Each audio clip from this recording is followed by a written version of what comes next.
Good evening, and thank you for joining the Voice of Many podcast. This afternoon, we have with us a returning guest, one that many of you had a chance to hear, watch, and enjoy. She's back with us, Miss Sue Bowes.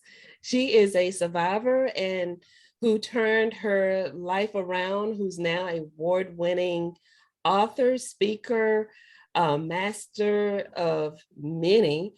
But I want to say she is one who has led and has been able to lead many people into a positive step.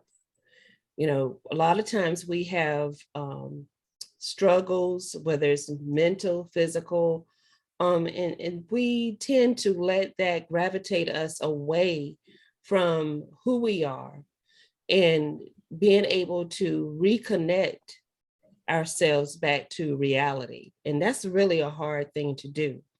And so with us this afternoon, Sue is going to help expand our knowledge in the power of connection.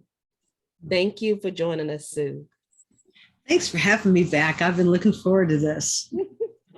Well, those that may have missed out on your first time with us, can you give them just a brief snippet? And again, those that may have missed it, please go back and catch Sue's first appearance with us. And Sue, I'm gonna let you take it from there.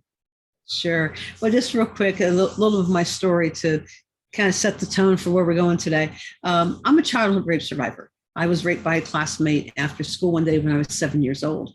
And as if that wasn't traumatic enough, he held me against my will for 45 minutes. But his last words to me put me in prison. And those last words were, "Don't tell anybody." And I didn't for 15 years. So I had a lot of trauma in my background. That grew up in a emotionally abusive situation, dysfunctional family, been suicidal twice, developed an eating disorder, just had, fought through depression and anxiety. Just had a lot of different stuff. My parents divorced after 34 years of marriage. Just all kinds of loss in my life.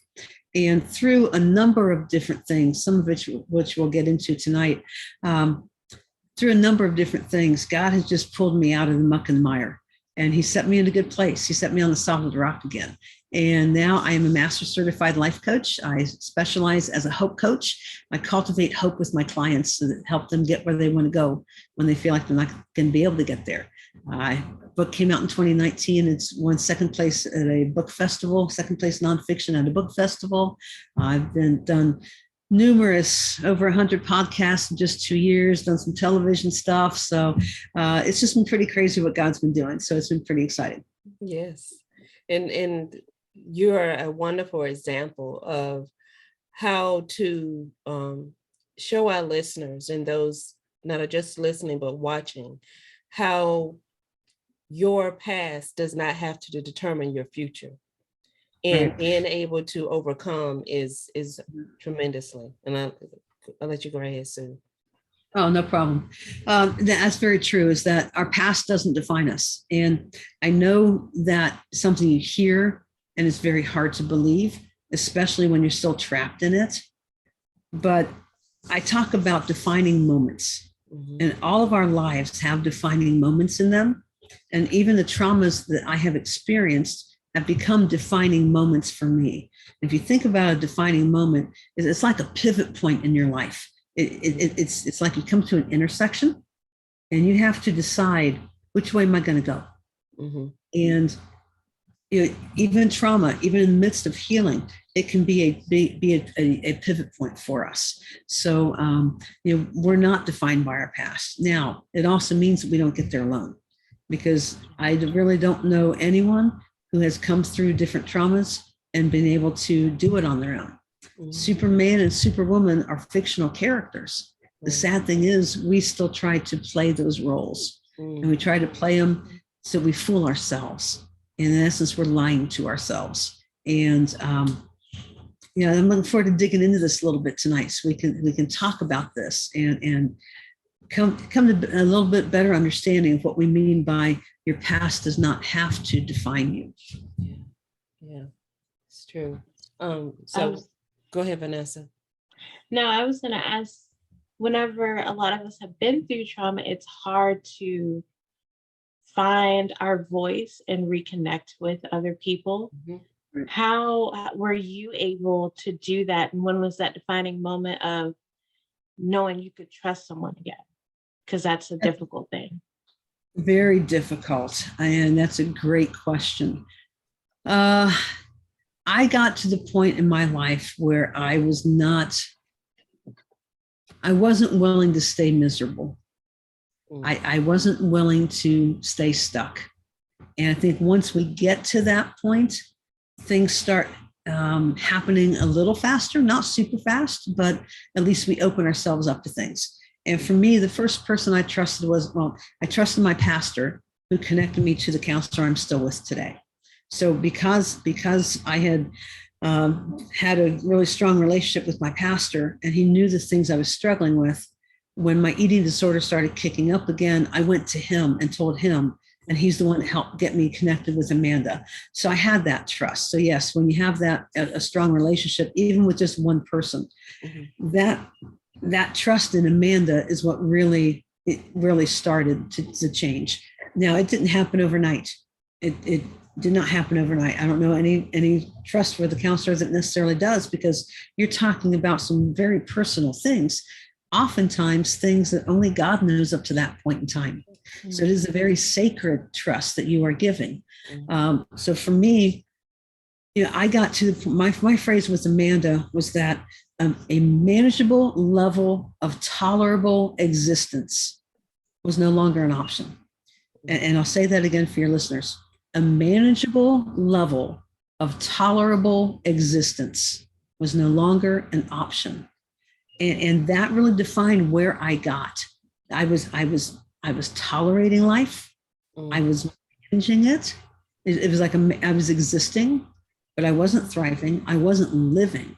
I was just kind of here. And I got to the point it wasn't going to happen anymore. I could not stay in that place. One of two things was going to happen. I was either going to live or I was going to die. And I do mean die, because when I got with Amanda, I had just come through a very dark time where only one thought was keeping me alive. And that was my walk with Christ. There was a nagging optimism that told me it was going to be okay.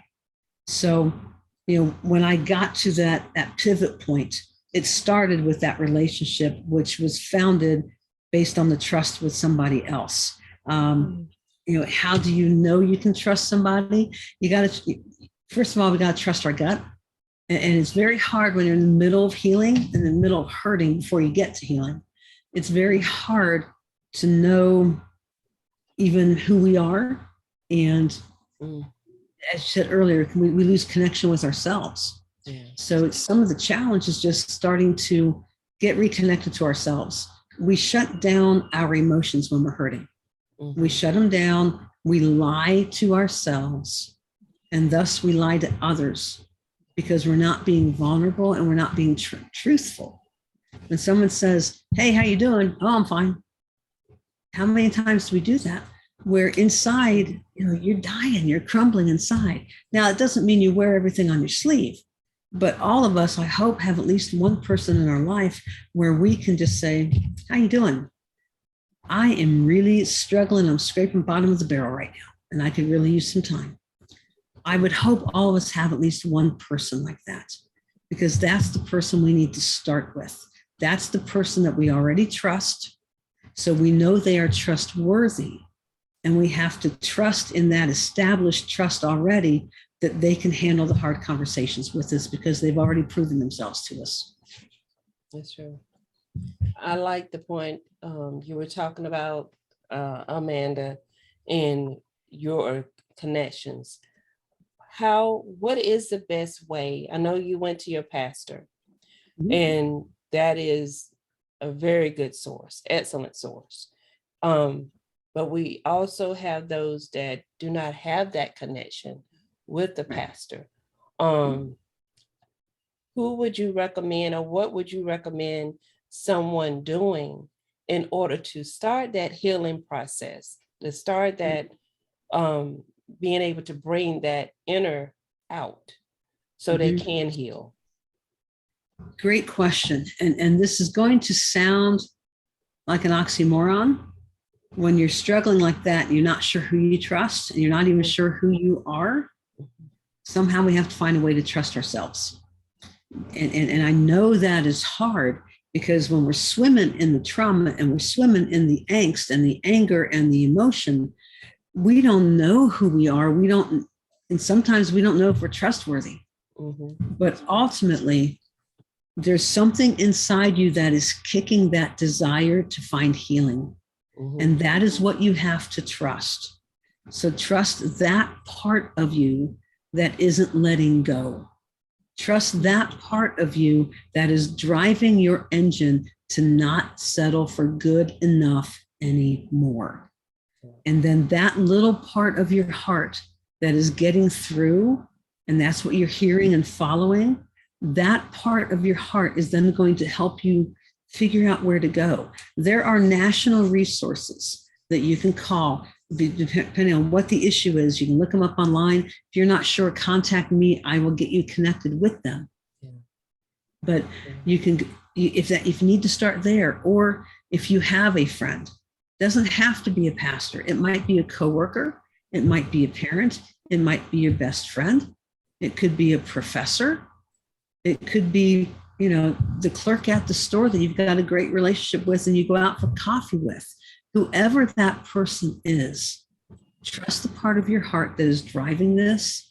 And if you already have that relationship, I challenge you to let them in just a little bit more, because that sliver of hope cultivates the ground so that more hope can grow.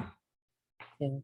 And it's important to focus on the positive and not the negative of a situation or even yourself, because you can always find something positive in a negative, but you can never get anything out of two negatives. Point being is, I'm going to use myself as an example.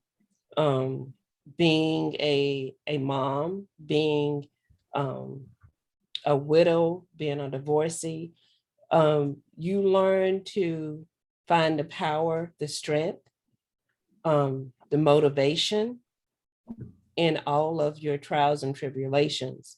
If you focus on the hurt, if you focus on the negative feedback that you may have had, you'll always stay in a slump. You'll always be, I'll say, a Debbie Downer. So you have to be able to find some hope, like you said. You have to be able to find the positive, and you have to have that inspiration. And a lot of times it can be in a quote, it can be in a Bible scripture, it can be something that you hear from a friend, that inspires you. So it's important that you find something strong and positive to hold on. Not everyone is spiritual, but everyone knows a quote. Right. Everyone knows about the footsteps in the sand. Everyone knows that, I'm going to use this one, the sun will come out tomorrow. Yes. I mean, you have to find something. There's so much that we can always look to, but it's just looking at the positive. And the negative can only take you further away from yourself. So you got to find some inner strength in there. Vanessa. I'm sorry. Go ahead, Sue. Go ahead, Sue. I think that's a great point. I think of numerous times in our family history where we've just decided, you know what? These might be sour grapes, but we're still gonna embrace it. One example, in addition to when mom passed and everything that happened with that, but back in 2013, 2014, my brother had to serve 18 months in prison for a drunk driving accident. So, that obviously is gut wrenching. It's scary. We knew he was changing his plea to be no contest. And when the judge handed down the sentence, we knew that he knew going in that it would cost him, most likely cost him at least a year of his life. But instead of,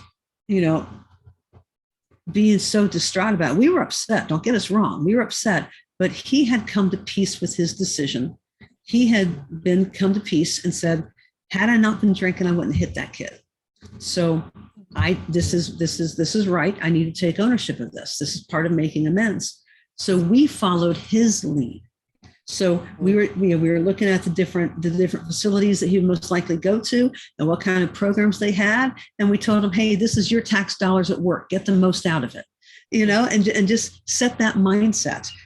We did so many surprises in the prison visit room. I'm not going to say prison is fun, but we found a way to have fun and make fun. The night before his sentencing, we had a huge going away party to the point my neighbor called and thought something was wrong.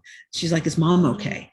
But it was because we wanted to send him out in style and let him know how loved he was. So even in the darkest of times, yes, you might have to dig a little deeper, and maybe you're following the lead of somebody else. But it's a good lead to follow if they're finding something positive in a really bad situation. Yeah, that's true. Because go ahead, Vanessa. No, you're fine. Because you guys, like you said, you found his strength to actually help encourage you all to be able to go through this with him, the process. Right. And that's very powerful, because a lot of times whenever we're dealing with a situation like that, we're so taken, we hold on to the hurt and the frustration that we forget that, hey, that person too needs encouragement. And he had to step back and show you guys, hey, we got to look at this differently. It's a learning experience. And mindset is everything.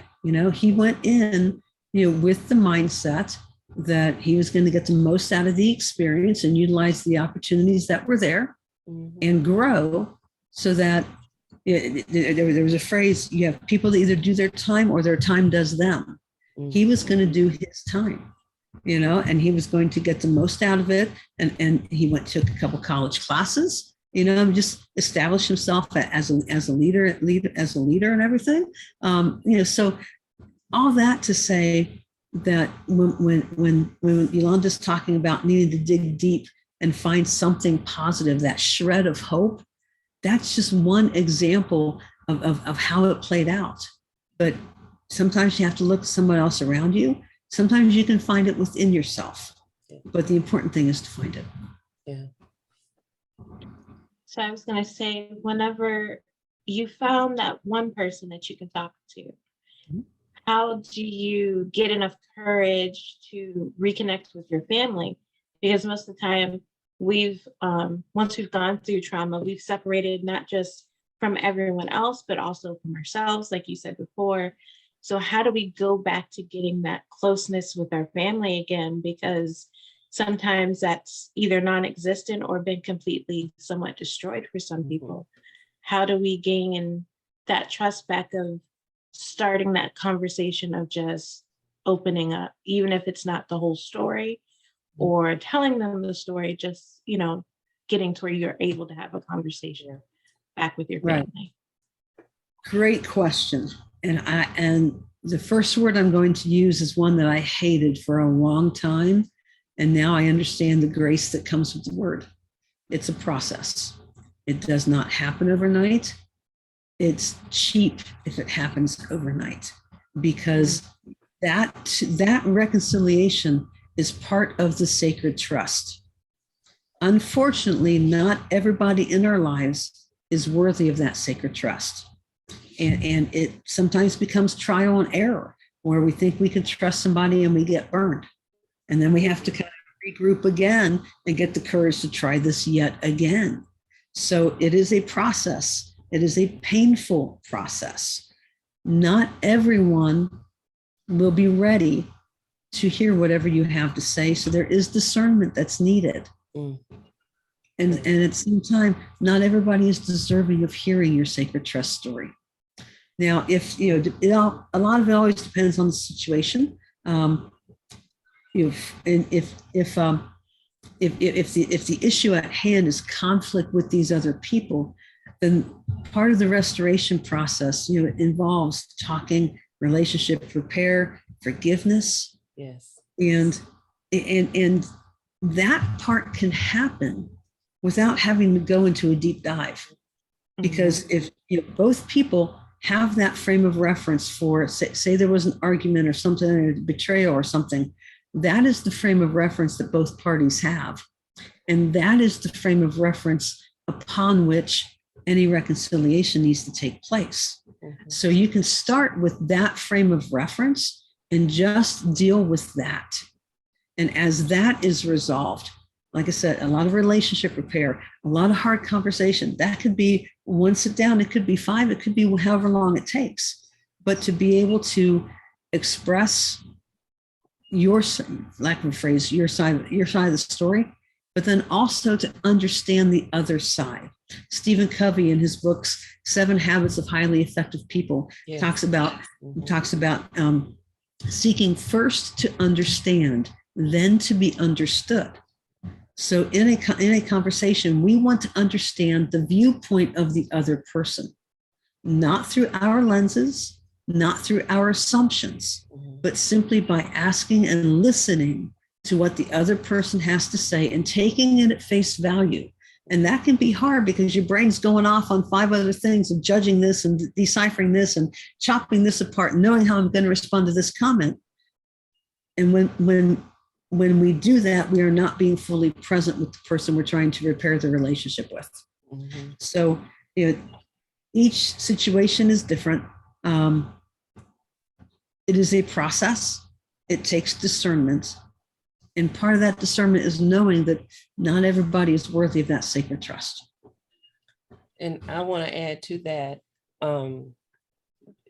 we have to realize that whenever you ask someone to forgive you and they don't receive it, it's okay. Because you have asked wholeheartedly for their forgiveness. And whether or not they embrace you, it's okay.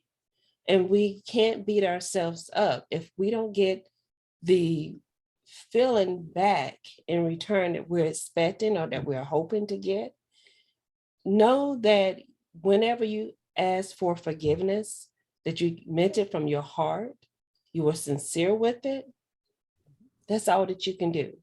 Do not allow yourself to be burdened down just because they didn't give you a hug or say, I forgive you, it's okay. You have to, I like to say, wipe your feet on the mat and keep on going. Because if you stay in that same spot with that person, you're not changing for you. You're still holding on for their acceptance. And that's not what it's about. You have to do for you and walk in a way that in grace, humility, to where you're humble. Being humble is nothing wrong in being humble. A lot of people say you're weak when you're humble. No, your senses are awakened. You're a better person as a whole. Your center is much stronger. And that is what's important, restoring your center. And once you restored your center, which is your soul, you are a better person. That healing can begin. That walk that you need to walk firm in a solid foundation is there. And so going back to Sue, whenever she said that connection, that communication, that confidence, that bond, that unity that you need, it starts first with yourself. And those things, our relationship with ourselves gets torn down, and from events, from the things other people say to us, the things that we say to ourselves that we don't realize we're saying to ourselves. And when it go back to what Yolanda was saying a minute ago about forgiveness, if it's on your heart to rectify a situation with somebody, you are taking responsibility for your part of the dance. It takes two to tango. Mm-hmm. So all you are doing is simply saying, I was wrong. I did this. I was wrong. Please forgive me. Mm-hmm. I heard a phrase many years ago, and I love it. Never ruin an apology with an explanation. Sure. Mm-hmm. Because then you're making an excuse. Mm-hmm. But if you simply say, you kind of sticking to the facts, just the facts, ma'am. Yeah. Yolanda, I spoke wrongly to you. I was not kind in my speech to you. That was not right. I hurt you. I'm sorry. Please forgive me. And the person, once you do that, I have to be willing, like I say, you would have to be willing if I said, well, I hear you, but I can't forgive you right now. Mm. And that is important to say, okay, well, they heard it, whether they're ready or not, it's okay. But you have to be willing to move on yourself because you've done your part. You've done your part. And that's what's so powerful about it. And if Yolanda and I were having this conversation and she said, I can't forgive you, my response, it's like, oh, wow. But first of all, we're not making reconciliation expecting something in return. Right. We are reaching out because we were wrong and we wronged someone. And that is the only thing we're trying to right is our part of it. So I may look at her and say, I can tell I hurt you deeply with what I said. And I hope over time you can hear and see my sorrow over treating you wrongly. And I hope over time we're able to reconcile. And just leave it at that. I've acknowledged the depth of the hurt that my behavior caused for her. I'm not asking her to do something that she's not prepared and ready and able to do at that moment in time. And yet it reinforces one more time that you realize you were wrong and you hope and you leave the door open and you leave it right there. And at that point in time, it's up to her. That ball is in her court for if she wants to have contact. So it's not a situation where a week later I'm texting you, hey, do you forgive me yet? Yeah. Hey, can we go for coffee? Are we good now? That gets to be manipulative. Mm-hmm. But just the hardest part is creating that space and honoring the other person for as long as it takes. That is true contrition. That is true love. That is truly putting somebody before yourself. Mm-hmm. That is hard to do. It goes against the grain of society, but it's the higher level of relationship and connection that we need because we're so good at blowing things off. Oh, it's all right. Don't worry about it. Yeah. No, it's not all right. I raised my voice to you and that was wrong and you deserve better respect. I expect better behavior from myself. Please forgive me. I was wrong. Please forgive me. Mm-hmm. If someone else wants to let us off their hook, that's up to them. But we cannot keep letting ourselves off our own hooks because then we make excuses. And then suddenly we have a whole society of people that don't know how to take responsibility for anything. Okay. So what advice would you recommend to someone who is currently struggling with what they're going through or any mental health issues? What would be, what word of hope would you give them? I think my first word of hope is that you don't have to have it all together. And no one has to have it all figured out. That's a lie straight from the pit. That's the only way to put it. That's my first message of hope is that you don't have to have it all figured out. The second one is that you only have to be a step ahead to help the person behind you. While you are still figuring things out, you can still be useful. You can still be used because you have experienced things in your life that someone else is just now experiencing. So while you're still over here figuring out your own situation, If Sally over here comes in and is starting to go through something that you went through 2 years ago, and it's like, I don't know what to do, you have opportunity to speak into her life. And even through doing that and having that kind of a mindset, it gives that sliver of hope we were talking about. It starts getting bigger, because suddenly, this is going to sound bad. I understand that, because oftentimes we end up, sometimes unknowingly, sometimes blatantly, fixing our eyes on ourselves.